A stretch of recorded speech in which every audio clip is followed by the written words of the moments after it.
नमस्कार दोस्तों, आपका स्वागत है अद्विक एजुकेशन यूट्यूब चैनल में। मैं आशा करती हूँ कि आपने मेरे चैनल को लाइक, शेयर और सब्सक्राइब तो कर ही लिया होगा।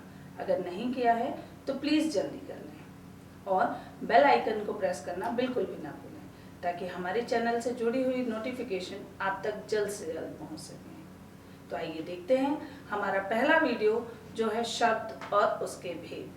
व्यंजन से जब स्वर हैं मिलते, मात्राओं का रूप हैं धरते, मिलजुल कर फिर शब्द बनाते, हंसते गाते शोर मचाते। शब्द कहाँ फिर चुप रह पाते, मिलकर सुंदर वाक्य बन जाते। भाषा की मूल इकाई ध्वनि है और ध्वनि का लिखित रूप वर्ण है, और वर्णों या ध्वनियों का सार्थक समूह शब्द कहा जाता है। हिंदी भाषा में वर्णों के मेल से शब्द बनते हैं। स्वर स्वरों के साथ या व्यंजनों के साथ मिलकर शब्द बनाते हैं। वर्णों को किसी भी क्रम में मिलाने से ही शब्द नहीं बनते। शब्द बनाने के लिए वर्णों का एक निश्चित क्रम में जुड़ना और उनका कोई अर्थ निकलना आवश्यक होता है। जैसे कलम, कथन, क्षमा, अमृत, ये सभी वर्णों के मिलने से बने हैं और इन्हें एक निश्चित क्रम में रखा गया है। सभी शब्द कुछ वर्णों के सार्थक मेल से बने हैं। इनका उच्चारण करते ही हमारे दिमाग में चित्र उभरते हैं। इनके स्थान पर गारमू, कलवा, डपे कहा जाए तो कोई अर्थ या कोई चित्र नहीं बनता। हमारे दिमाग में कोई भी चित्र नहीं आता इसका। ये शब्द निरर्थक हैं, मीनिंगलेस, अर्थात ये कोई भी अर्थ नहीं रखते। इसलिए हम ये बोल सकते हैं कि ध्वनियों या वर्णों के सार्थक समूह को शब्द कहा जाता है। एक या एक से अधिक वर्णों के मेल से बने सार्थक ध्वनि समूह को शब्द कहते हैं। जैसे न, नयन, हाँ, कविता, सुंदर, सुनीता, दीपक आदि।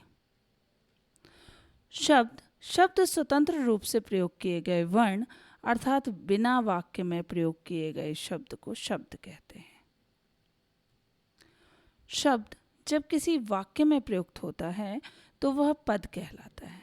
जैसे राम बाजार जाता है। इस वाक्य में राम, बाजार और जाता है पद हैं। शब्द के भेद। शब्द के 4 भेद हैं। पहला, अर्थ के आधार पर। दूसरा, उत्पत्ति के आधार पर। तीसरा, व्युत्पत्ति के आधार पर। और चौथा, प्रयोग के आधार पर। अब हम इन चारों भेदों को ध्यान से पढ़ेंगे। पहला है अर्थ के आधार पर। अर्थ के आधार पर शब्द 2 प्रकार के होते हैं। पहला सार्थक शब्द और दूसरा निरर्थक शब्द। आइए सार्थक शब्दों के बारे में जानते हैं।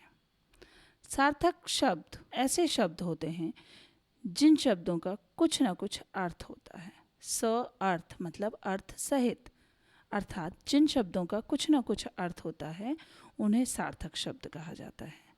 जैसे फूल, पाठशाला, रुचि, संध्या आदि। जिन शब्दों के उच्चारण के समय हमारे दिमाग में कुछ चित्र उभरते हैं वो सभी सार्थक शब्द कहलाते हैं। तो यहाँ पे भी अगर आपको मैं फूल का उदाहरण देती हूँ तो आपके दिमाग में एक चित्र उभरता है फूल का। पानी के लिए पानी का, पाठशाला के लिए पाठशाला का। सार्थक शब्द के 5 भेद होते हैं। पहला है एकार्थी शब्द, दूसरा अनेकार्थी शब्द, तीसरा विपरीतार्थी शब्द, चौथा समानार्थी शब्द और पांचवा श्रुति समभिन्नार्थक शब्द। आइए सार्थक शब्दों के भेद के बारे में जानते हैं। सबसे पहले एकार्थी शब्द।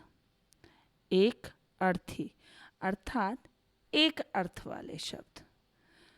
तो जिन शब्दों का केवल एक अर्थ होता है तथा वे सदैव उसी अर्थ में प्रयोग किए जाते हैं, एकार्थी शब्द कहलाते हैं। जैसे दिन, रात, धूप, लड़की, लड़का आदि। दूसरा है अनेकार्थी शब्द। अनेकार्थी, अनेक अर्थ, ऐसे शब्द जिनका एक से अधिक अर्थ होता है अनेकार्थी शब्द कहलाते हैं। जैसे काल, काल को हम समय, मौत, मौसम और अवसर भी बोलते हैं। पत्र, पत्ता, चिट्ठी, पंख, वर्क, ऐसे बहुत सारे शब्द हैं जिनके एक से अधिक अर्थ होते हैं। अगला है विपरीतार्थी शब्द। विपरीत अर्थ मीन्स विलोम शब्द। ऐसे शब्द जिनका अर्थ विपरीत होता है या विलोम होता है, उल्टा होता है। तो किसी शब्द का विपरीत या उल्टा अर्थ बताने वाले शब्द को विलोम या विपरीतार्थक शब्द कहते हैं। जैसे गुण दोष, हिंसा अहिंसा, उच्च निम्न, हार जीत, ये सभी कुछ उदाहरण हैं विपरीतार्थी शब्दों के। विपरीतार्थी शब्दों में एक चीज़ और मैं बताना चाहूँगी आपको कि विपरीतार्थी शब्दों में यदि हम तत्सम शब्दों का प्रयोग कर रहे हैं तो उनके विपरीतार्थी शब्द भी तत्सम ही होंगे। आप उनके स्थान पर तद्भव शब्दों का प्रयोग नहीं करेंगे। समानार्थी शब्द। समानार्थी शब्द वे शब्द जिनका अर्थ एक समान होता है समानार्थी शब्द कहलाते हैं। समानार्थी शब्दों को हम पर्यायवाची शब्द भी कहते हैं। पर्याय का अर्थ है समान तथा वाची का अर्थ है बोले जाने वाले, अर्थात समान बोले जाने वाले शब्दों को हम पर्यायवाची शब्द या समानार्थी शब्द कहते हैं। समानार्थी शब्दों को समानार्थक शब्द भी कहा जाता है। अंग्रेजी में इन्हें सिनोनिम्स कहते हैं। उदाहरण, सूर्य के पर्यायवाची या समानार्थी शब्द दिनकर, दिवाकर, रवि, भास्कर, भानु आदि हैं। श्रुति सम भिन्नार्थक शब्द। ये शब्द 4 शब्दों से मिलकर बना है। श्रुति, सम, भिन्न, अर्थ। इसका अर्थ है सुनने में समान लगने वाले किंतु भिन्न अर्थ वाले 2 शब्द, अर्थात वे शब्द जो सुनने और उच्चारण करने में समान प्रतीत हों किंतु उनके अर्थ भिन्न भिन्न हों, वे श्रुति सम भिन्नार्थक शब्द कहलाते हैं। जैसे अंश और अंश, ये दोनों शब्द सुनने में एक जैसे लगते हैं लेकिन अंश का अर्थ होता है कंधा और अंश का अर्थ होता है हिस्सा। अब हम जानेंगे निरर्थक शब्दों के बारे में। निरर्थक शब्द अर्थात बिना अर्थ वाले शब्द या जिन शब्दों का कोई भी अर्थ नहीं होता निरर्थक शब्द कहलाते हैं। जैसे दमदम, धर धर, फिगलू, मुदखू आदि। इनका कोई भी चित्र हमारे दिमाग में नहीं बनता, इसलिए ये सभी निरर्थक शब्द हैं। उत्पत्ति के आधार पर शब्द के भेद। उत्पत्ति के आधार पर शब्द 4 प्रकार के होते हैं। तत्सम शब्द, तद्भव शब्द, देशज शब्द और विदेशी शब्द। तत्सम शब्द। तत्सम शब्द ऐसे शब्द होते हैं जो संस्कृत से ज्यों के त्यों लिए जाते हैं, अर्थात संस्कृत से ज्यों के त्यों आए शब्दों को तत्सम शब्द कहा जाता है। जैसे अग्नि, गंधर्व, अश्रु, पृथ्वी आदि, ये सभी तत्सम शब्दों के उदाहरण हैं। तद्भव शब्द। संस्कृत भाषा से विकसित हुए शब्द तद्भव शब्द कहलाते हैं, अर्थात ऐसे शब्द जिनमें कुछ परिवर्तन हो गया है लेकिन अर्थ वही है। जैसे आग, गधा, आंसू, धरती आदि। यहाँ पर मैंने ये जो उदाहरण लिखे हुए हैं ये तत्सम शब्दों का तद्भव में परिवर्तन कर दिया है। तत्सम शब्दों में मैंने आपको अग्नि, गंधर्व, अश्रु और पृथ्वी शब्द बताए थे और उन्हीं के तद्भव शब्द हैं आग, गधा, आंसू और धरती। मतलब उन शब्दों में थोड़ा सा परिवर्तन किया गया है। अगला है देशज शब्द। प्रादेशिक भाषाओं से आए शब्दों को देशज शब्द कहते हैं।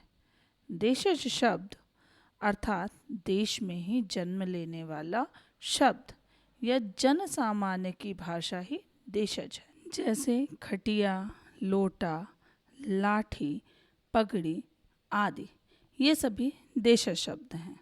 अलग अलग प्रांतों में, अलग अलग प्रदेशों में इन सभी चीज़ों को अलग अलग नाम से पुकारा जाता है, इसीलिए ये सभी देशज शब्द हैं। अगला है विदेशी शब्द। विदेशी शब्द इन्हें आगत शब्द भी कहते हैं, अर्थात वे शब्द जो हिंदी और संस्कृत के अतिरिक्त अन्य भाषाओं जैसे अरबी, फारसी, तुर्की, पुर्तगाली, ग्रीक, फ्रेंच या अंग्रेजी से लिए गए हैं, उन्हें विदेशी शब्द कहते हैं। जैसे फौज, गैर, अचार, अंगूर, रुई, बाबा, अलमारी, तंबाकू, चीनी, दाम, कूपन, कारतूस, स्टेशन, स्कूल आदि। इनमें अरबी भाषा से लिए गए शब्द फौज और गैर हैं। फारसी भाषा से लिए गए शब्द अंगूर हैं। तुर्की भाषा से लिए गए शब्द रुई और बाबा हैं। पुर्तगाली भाषा से लिए गए शब्द अलमारी और तंबाकू हैं। ग्रीक भाषा से लिए गए शब्द चीनी और दाम हैं। फ्रेंच भाषा से लिए गए शब्द कूपन और कारतूस हैं। वहीं अंग्रेजी भाषा से लिए गए शब्द स्टेशन और स्कूल हैं। इसके अतिरिक्त एक और प्रकार है जिसे मिश्रित शब्द बोला जाता है। इन्हें संकर शब्द भी कहा जाता है। ये शब्द दो अलग अलग भाषाओं से मिलकर बने होते हैं। जैसे संस्कृत और हिंदी से बने शब्द मांग पत्र और जांचकर्ता, हिंदी और अरबी फारसी से बने शब्द घड़ी साज और किताब घर, हिंदी, संस्कृत और अंग्रेजी से बने शब्द रेलगाड़ी, टिकट घर, अरबी, फारसी और अंग्रेजी से बने शब्द पार्टीबाजी और अफसरशाही हैं। इस वीडियो में हमने केवल अर्थ के आधार पर और उत्पत्ति के आधार पर ही शब्द के भेद पढ़े हैं। बाकी के दो भेद या दो प्रकार व्युत्पत्ति के आधार पर और प्रयोग के आधार पर हम हमारे नेक्स्ट वीडियो में देंगे। तो हमारे साथ बने रहिए। हमारे चैनल को लाइक, शेयर और सब्सक्राइब ज़रूर करें ताकि जल्द से जल्द नए वीडियोज़ की नोटिफिकेशन आप तक पहुंच सके। धन्यवाद।